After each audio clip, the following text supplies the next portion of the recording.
everyone. This is Ralph Bryant from the Beauty Under 40 podcast, powered by the Allied Beauty Association. I am so excited to be here with the finalists in the digital category. I'm going to let them introduce themselves, and then we'll jump right in it. So, Farhana, why don't we start with you? Anything specific you want me to cover? Just your like 30-second, not even 30 seconds. Who you are, where you work. Yeah. Okay. What do you do? My name is Farhana. I am Exo Farhana Balayage on Instagram. I'm a salon owner here at the Beige Label, also a stylist, content creator, work with lots of different brands on different campaigns. Super passionate about education, do a lot of that. And yeah, I am a creator, I guess. Good job. Josie. My name is Josie. My Instagram handle is Josie Belay. I am from Winnipeg, Manitoba, and I am a salon owner as well. And I'm not in the salon. I am either traveling to educate, or I am at home. I'm a mom. I'm just obsessed with all things. Stephanie. I'm Stephanie Valentine. I'm a professional makeup artist and content creator based out of Toronto. And I just love everything beauty. I love hair, makeup, skincare, and I just share it with my following, and I've made a lot of online friends. Nice. Roger. My name is Roger Medina. Roger Medina here on Instagram. I am a hairstylist, TV personality on Cityline and Breakfast Television, and I am also a content creator for beauty, lifestyle, and fashion. And yeah, and I'm happy that I'm in this category with all you beautiful women. Excellent. So, Farhana, do you remember where you were when you found out that you were nominated for Beauty Under 40? I have a feeling, if I remember correctly, I was in the salon. Okay. And I didn't know much about the whole movement of the recognition that was kind of being awarded to people or nominated. And yeah, I was definitely in this is crazy. I think it also hit me because ABA was like the first hair thing I went to when I was in hair school. I remember like taking like a day off of school, and it was like we like went to Humpty's for breakfast and went to the ABA show, and it was like my first like exposure to like big people and leaders and stuff. So to be nominated by that 10 years later was like crazy. Josie, who's the first person that you told when that you were nominated? The first person I told was my fiance. And I think he was I think he was at home because I got the email later. I think it was on a Friday or Sunday. It was a Sunday. Yeah. And I would have been at home, and he was probably beside me. And what did he say? Congratulations, babe.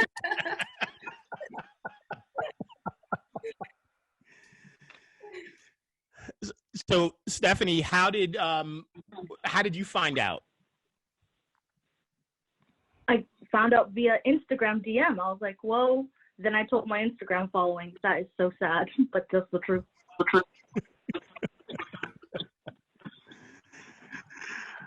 And Roger, how did you where were you? Did you post right away? I feel like when I sent the message to you, you were the person that asked me the most questions. You have to go through my but I'm not surprised. Right? No. You know how I found out? Can I just explain? Please. I got the DM during the Contessa Awards, and I was half drunk, and I was like, what is this ABA Beauty Under 40? And I was like at my table, and I'm like, did you guys, what is this? And I had to keep on like looking at it because I wasn't sure what the hell it was. And so that's why I probably asked you so many questions, because I was like half in the bag. But So we had this genius idea, and by we I mean me. I shouldn't blame anyone else from the ABA, but we were going to send out the all of the emails on on Monday. So I had prepared all of them so that they were ready to go. Weird. And so I kept seeing a bunch of the finalists, and I was like, wait a minute. What if I sent it to them right now? Maybe someone would do something crazy while at the Contessa Awards, and it would be like this viral moment because someone stood up and was like, I got nominated. You know, that didn't happen. But what happened was the opposite. What Roger described is I got a lot of emails back from a lot of drunk people going, what the hell are you talking about?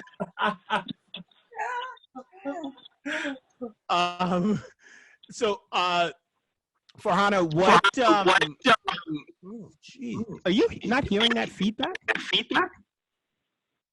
Oh yeah, we're hearing it. Oh, is it me then? Because I don't hear anything. But you also can't see us. Can't see, I can't hear. I really wish I could like jump in through your screen and fix it so that you could see us. But I mean, for me, you're not missing much, but everyone else is very beautiful. Connor sent me a screenshot of everyone, so at least I can just see their boxes with faces. Okay, yeah, we should do that. So, except I can't find my phone. All right, never mind. So, Farhana, what does it mean to be a finalist? So that was how you got nominated. What does it feel like to be a finalist? My answer would be different than it was when we found out. I think because our industry is going through so much of there's so many challenges, but there's also so many opportunities for us. And I really truly believe that our industry is getting the respect that we've been wanting and the respect that we deserve. I think because we haven't been able to compare this category because all we have is like this digital aspect of connecting to our clients and our followers has really taken off. So today my answer is it's it was an honor then, but I think that there's a weight to it now for me, because there has been so much great feedback in terms of connecting, clients feeling like we're really there for them digitally, followers and stylists feeling like we're really offering them the support that they need as salon owners and stylists and content creators. What are we doing? So there's a lot of weight to it, and I just think that this is an incredible opportunity for our industry, and to have a Canadian platform recognize Canadian artists is also it's so humbling. There's so many feels, but that sums it up. It's interesting that you put it that way, because I feel like the whole industry for at least the last couple months has become a digital industry. So for all of you, you are way ahead of this curve. You recognize the power of the digital space. Meanwhile, everyone else is playing catch up. Everyone's like, oh my God, I hadn't given this any thought. Now this is all I need to be doing. So Josie, as so many people have entered the space during the coronavirus, how has it changed the way you think about your digital work? You know why? I feel like it was kind of a reset, refresher button for me, because I was doing the same repetitive thing over and over, and I was kind of getting bored of the content that I was putting out. So being able to be at home and kind of isolating myself from the world and my staff and friends, it allowed me to kind of refill me and be creative again, and just little things even my son's schooling project. I was able to take some things out of there and then turn it into something education for hair. So it almost was like a reset button for me and the refresher that I needed to create content. Stephanie, so as a content creator, when did you think of do you still think of yourself as a makeup artist first, or are you a content creator that does makeup? So here's the thing. This is the battle that I have with myself. I find that everybody has labeled either you have to be stronger in one thing to be a professional makeup artist and content creator, or a content creator and makeup artist. I feel with me, I'm kind of blurring the lines myself, and I have to basically start creating those roles for people like me in our industry, because we don't have that. It's either black or white. So I feel with my content, I like to take a lot of professional tips and tricks and blend it into a content creator that people actually want to watch. So that's basically it. Yeah. So Roger, there's two types of ways that people create content these days, right? I mean, there's a gazillion ways, but in our industry, we're either, for the most part, we're seeing, and I think you said it this way when we did the interview, is that for the most part, we see in the hair side, we see the back of people's heads. And the work is beautiful, but it's just about the back of their heads. And Roger, you not only have you turned your models around and introduced a lot of video, but you're the star of a lot of your stuff. Right. How do you balance out the need to build your personal brand in the digital space while also letting the work show through? Well, it's interesting because I started off as a professional hairstylist, and then I became an ambassador for Tresemme, and then after Tresemme, I became an ambassador for Garnier. So when you're exclusive to a brand, that kind of limits you from other revenue streams, right? So that's when I was like, well, how am I going to make extra money? Let's be real, right? And I was like, okay, well, brands want to see my face. So that's when I started integrating more of who I was. So brands that were non-hair related would want to partner with me. So I think till this day, I still try to find that balance between hair, fashion, and lifestyle. And so anyways, to answer your question, I feel like when I was doing like a lot of like my client hair on my feed, this was probably back in 2016, I was shooting a lot of like, you know, their after results of like their color transformations and stuff like that. And it was cute, but I wanted to actually see the client's face, right? So that's when I started integrating videos, and I started doing more of like a creative directing of a video in my feed. And then I started getting positive feedback. And then from there, it just started catapulting into like different avenues. So now, you know, going into 2020, I think that video is very predominant than photos. Would you guys agree? So Sorry, I muted my mic. Yes, I agree. Yeah. I think that's right. I think you're right. I just but not everybody's good at it. And so I think that's still, now there's going to be, I think there'll still be this line between the folks that do it well, like you got, like the five of you, and then there's going to be this drop, and then there's going to be the people that are just trying to get in on it, but haven't spent time thinking about how to curate it properly. The one advice that I could suggest is, you know, kind of like don't worry about like other content that's out there. Have tunnel vision and just do you.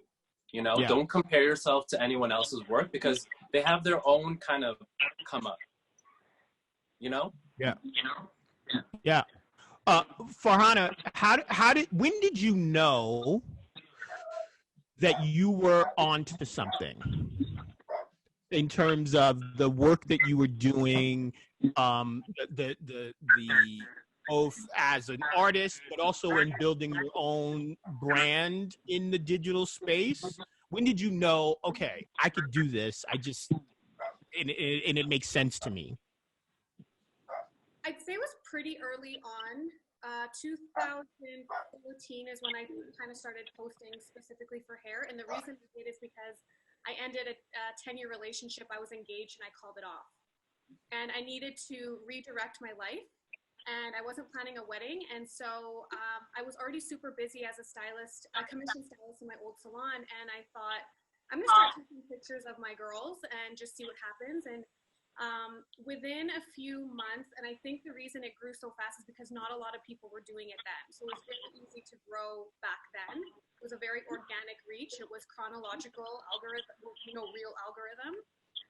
And so I noticed a shift because my wait list became really long. The stylists at my salon were questioning me. Some were encouraging, some were resisting what I was doing. And that's when I knew I was doing something different and my numbers went through the roof. So it was pretty early on for me.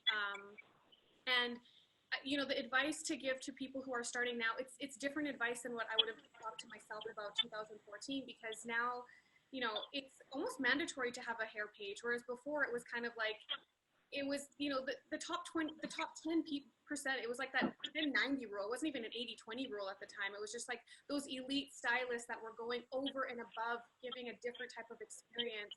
And I'm sure you guys can agree too, when you first started, it's vulnerable putting your work out there. You're putting it out there for people to comment and either lose clients, gain clients. And so you are putting yourself in a different category than other hairstylists back then. Now everyone has to almost do it. So I felt it really early on, for sure. Mm. Stephanie, how much of how vulnerable is it for you to be, like, you also, like Roger, there's a lot of you in your work. How vulnerable is that?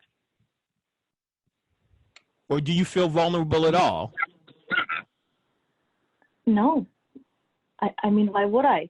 I feel like if it's just, my content is a reflection of my work and who I am, and if people choose to follow along my beauty journey, then it's great for all of us, isn't it? Yes. Yeah. Yes, it is. It is. But there's still, Josie, and you travel all over the world. You do a lot of different things. You wear a lot of different hats. Do you, does it ever get to the point where you feel this push and pull of how much to expose yourself versus how personally versus how much to expose yourself creatively? Yeah, you know what? I think like in the past year and I want to say year and a half, 2 years, I've kind of cut back on like my personal life on the ground. It has I think helped me relate to a lot of people out there. But there's just some things that I want experience and share with the family and friends and not have to share with the world. And I think separating the two now has made it easier for me, almost, in a way. I don't know if that makes sense. But when I'm not on the ground, I'm excited about my life, where I can, focus on my life. When I'm creating content, I'm excited about just creating content. Mm-hmm. Yeah. Roger, last question.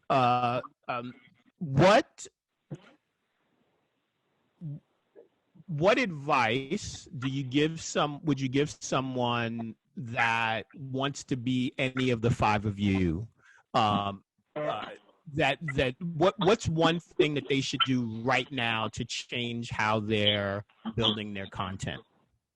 I think first things first, they got to figure out what they want to focus on and what they want to specialize in. And then from there, you can really curate content based on what you want the public to view you as, and what's your end goal, right? And I feel like if you kind of carve that out, you'll have a better sense of direction. You might even enjoy your feed better. You might like the content you're producing. And I think at the end of the day, also be authentic, because that's what people want from you is if you're inauthentic, whether it's you're featuring your hair work, whether you're featuring makeup, beauty, fashion, or maybe you want to do all of that. I think, be authentic at the end of the day. Yeah. All right. Last question for all of you. You have to give me one word. Only one word.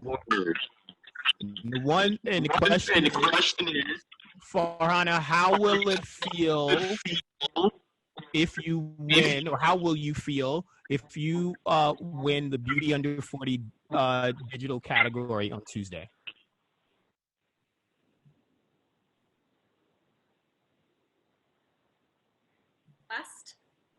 Last. Stephanie. Accomplished. Josie. Canadian. Hey. And Roger.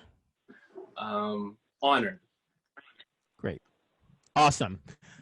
Thank you so much for joining me. I look forward. I've done the full podcast with Roger. I look forward to doing it with the other three of you.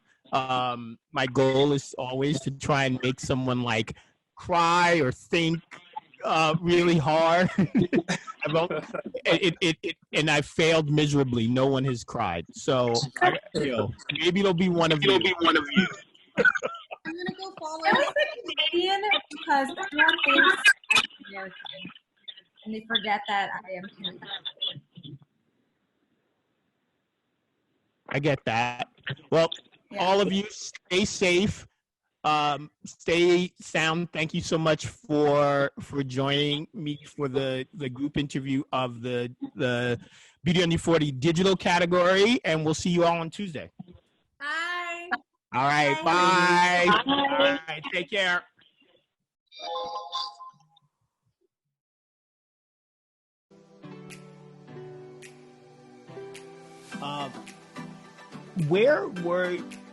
Let me change slightly the questions and focus on the Beauty Under 40 campaign for a second. So do you remember where you were when you heard that you were nominated for Beauty Under 40?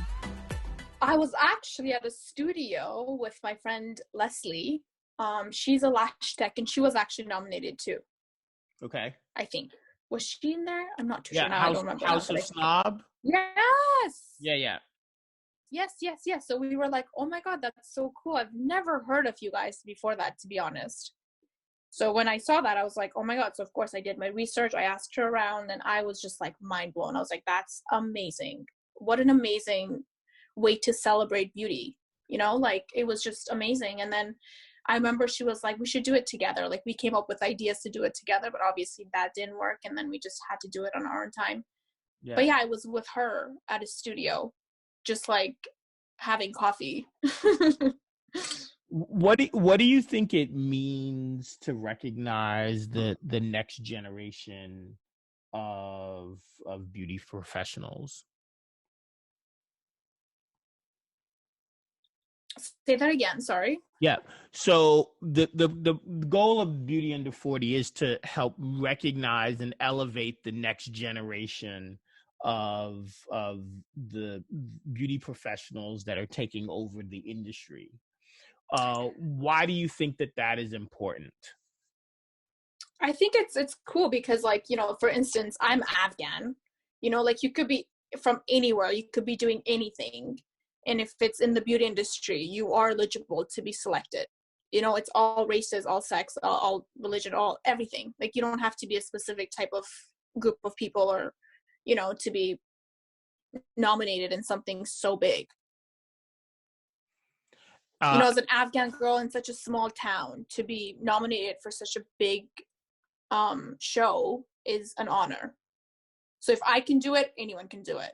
and how will you feel to actually win on Tuesday? I might scream. So I might just scream really loud. So I have to be prepared. I'll make sure, actually it's Ramadan, so I am fasting, so there's not going to be any drinks of water or anything, but I might just scream really loud and I don't know, jump on my bed and just freak out. Okay. Nothing wrong with that. Nothing wrong with that at all. Yeah.